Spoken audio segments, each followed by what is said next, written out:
Unity is not the absence of difference.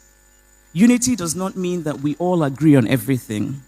Unity means a decision to come together for a greater goal despite our differences.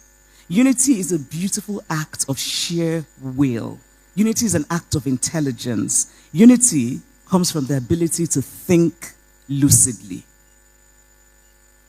If all of the governors of the Igbo-speaking states and all of the senators from the Igbo states decided to come together in unity and put away party affiliations, it would confer on Igbo land a great bargaining power for policies that will benefit all of Igbo land.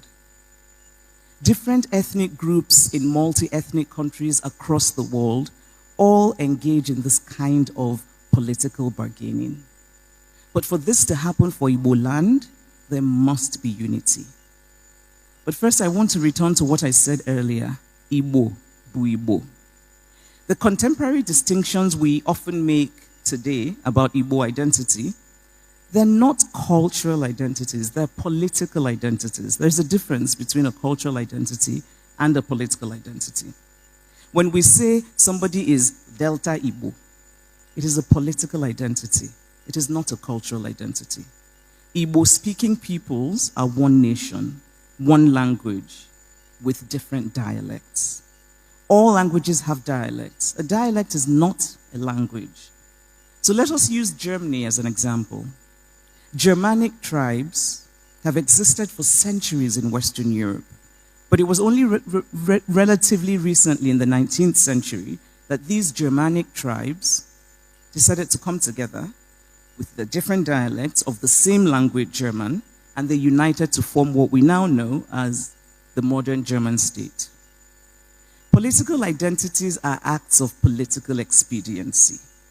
They're transient, they're fleeting, and they're hollow at the core. But cultural identities come from shared language, shared traditions, shared ideals. All Igbo peoples are Igbo.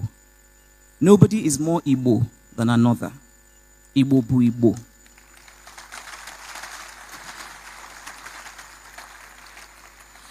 And so, on the basis of these shared cultural values, Ndi Igbo must unite and strive to become a beacon for Nigeria and indeed for Africa. It is not too late. It is dire, but it is not too late. Let us stop making excuses for ourselves. Don't say that poverty